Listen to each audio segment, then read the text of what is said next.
Yo, yo, yo, yo. Deleting social media transformed my life and my existence. So, as you can see, I am a content creator. It kind of requires me to be on social media in order to do what I do, but I don't have to indulge in what's on social media. I can post what I post and get off, and that's what I've been doing. But the reason why I decided to delete social media and take a step back from it for these last few months is because I was going through some stuff, a little heartbreak or whatever, and the more I would see all these sad videos, hear all these sad sounds, all these real slideshows, and all this sad junk, it just kept reminding me of what I was going through. And it was like I was getting my heart broken 100 times a day, every day. For every video, it was like the heartbreak restarted. Every time I get on social media, Instagram, TikTok, whatever it was just a cycle of depression. And I'm like, dude, this is why people like can't get out of it. This is why we can't break free. We've been on social media half of our lives and we so enslaved to the algorithms and they know us so well and we like one of these videos and they keep recommending this stuff. So I was like, you know what? I gotta get off. Deleted some stuff, muted some stuff, only I had my post schedule for some stuff. I just took a step back. And number one, the first benefit I seen was how much my mood, how much my vibe, how much just my peace just evolved. Like my sense of peace and calm, it was drastic. Like my mind wasn't constantly worrying about all this BS and constantly going back into this state of depression and agony. I was just calm, and I'm like, man, I'm chilling, and I had much more joy within me because I wasn't comparing myself to people. I Back in the day, when I was in like sixth grade, I always relate to sixth grade, but I was very insecure in sixth grade. I would compare myself to people out of my insecurities. Now, in this current version of me, when I compare myself to people, it's because I see people living the same life that I want to live, and they're around my age, maybe a little older, maybe even younger, and I'm like, damn, like why am I not there? But it's simply because I didn't take the steps necessary to get there, right? But that's just that constant battle we have. We always want to be in certain places, but we just got to respect our own journey and keep it pushing. We all moving at our own pace. We all got our own book. So, like I was saying, I'm full of much more joy because comparison is the thief of joy, and I haven't been comparing myself to people, and it just feels much more liberating to to not constantly compare yourself to people and indulge in other people's lives. It is not normal to have the status of thousands and millions of people. It is not normal to know what somebody in China had for breakfast this morning. That's not normal. Now I get it. Like I'm not an extremist by any means. Like, oh my god, social media is the all and be all. It's gonna kill humans. Social media can be a good thing. It's just the way we use it. But what I'm saying is just not natural for these things to happen. It's not natural to do something just for validation of somebody. It's not normal to do something just to see who's gonna see it. You have to sit back and ask yourself, what is my relationship with external validation? Right? And many people will sit there and say, you only post this for validation, and oh, I don't need validation. And I would sit here and tell you right now, I don't need anybody's validation. But literally what I do requires people to validate it. It requires people to interact for me to be successful. And you can become hooked to that. You can keep refreshing your page as soon as you post something. You post an Instagram post every few minutes. You're refreshing to see who saw it. You got to be real with yourself.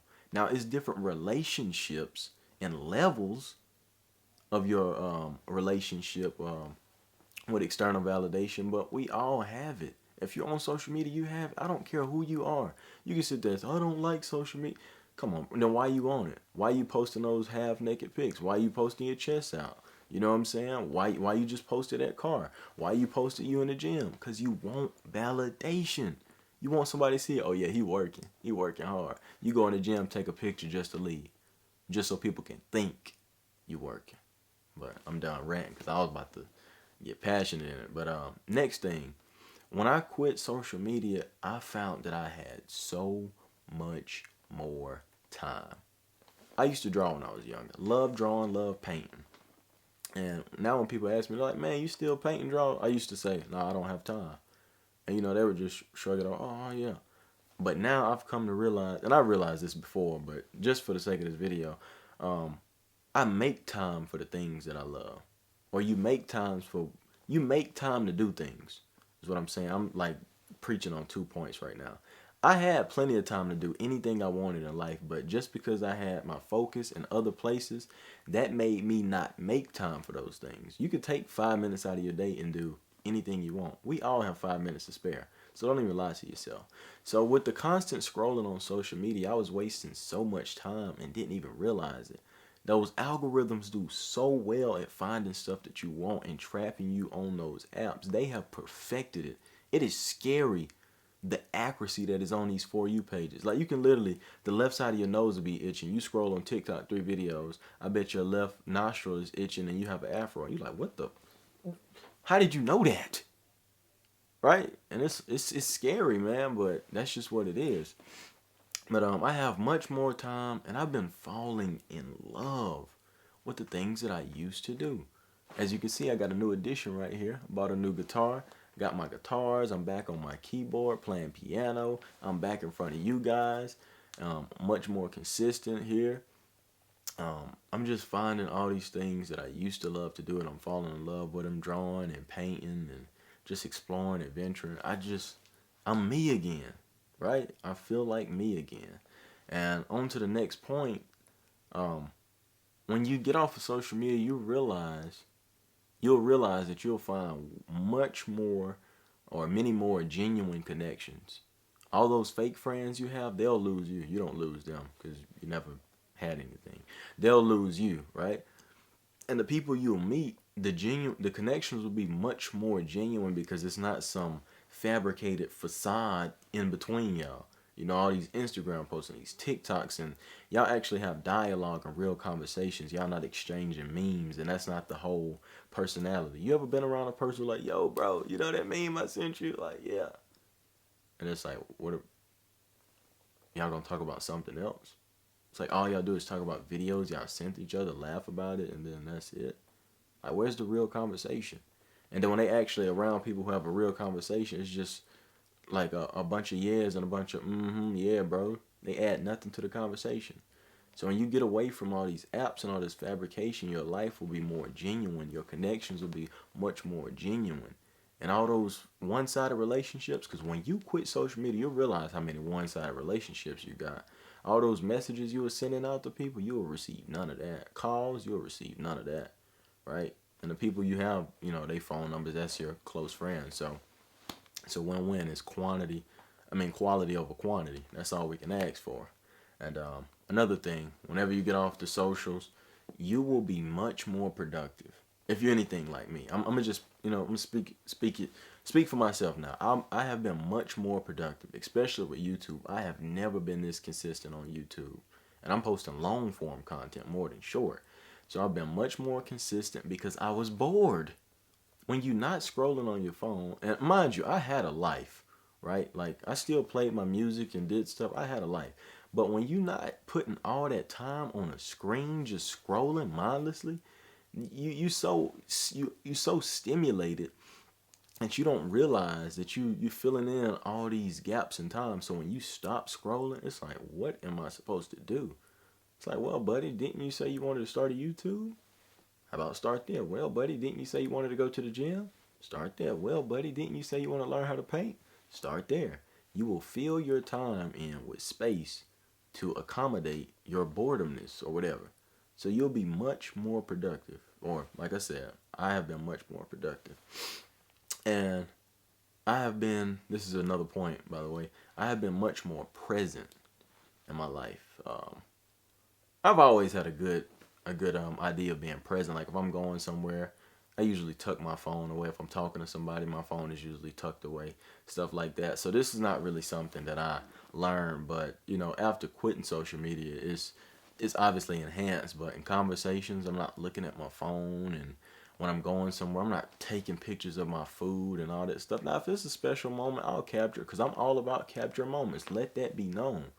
But for social media, like, I'm not finna go to a restaurant and you're like, yeah, Instagram got to see this plate of pasta. If I genuinely want to take a picture of that, then I will for my own memory, for my own document. But I could care less about social media.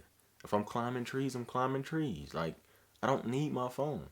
I was out and about and I left my phone in the car, and you know what I'm saying, everybody was like, yo, where's your phone? I was like, in the car. It was like, you do that? I was like, yeah. You know, we out chilling, man. So yeah.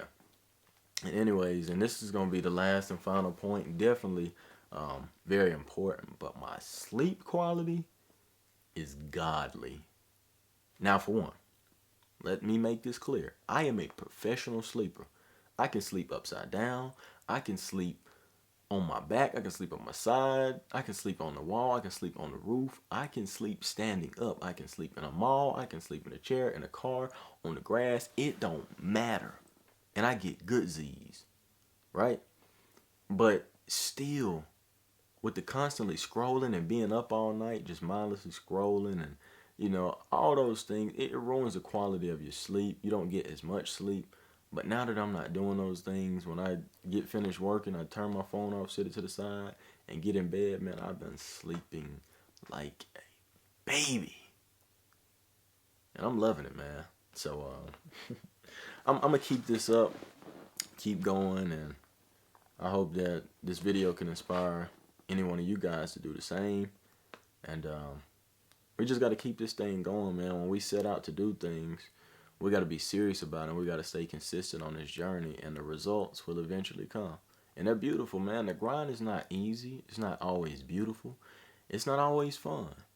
But the rewards, though, oof, the rewards are endless. Especially with this social media thing, man, we have the fear of missing out. What if someone sends me this? What if someone... It don't matter, bro. There was a time when you couldn't send anybody things. There's a time when your phone dies or your phone is broken, all these people sending you stuff, and it's like, yo, the world still spins, my dude. So if you, no matter what it is in life, whether it's smoking, whether it's social media, it could be working out. If it's not healthy for you, in the sense that you can't uphold the balance of what, you know, the balance or the scale that needs to be there. Like if you're working out every day of the week and you literally destroying your body, and little by little the cartilage is being torn out of your knees, you need to slow down. If you can't handle being on social media without overindulging and going down rabbit holes, you need to slow down. If you smoking to the point where you depend on smoking weed to do your homework and to eat and all this stuff, you need to slow down, right? Overindulgence in anything will kill you. Drinking too much water is bad for you. Breathing too much oxygen will kill you. So slow down. And like I said, I hope I inspired you. I'm out of here. It's never goodbye. I'll see you guys later. I love you guys. Subscribe to the tribe. And I'm temporarily out of here.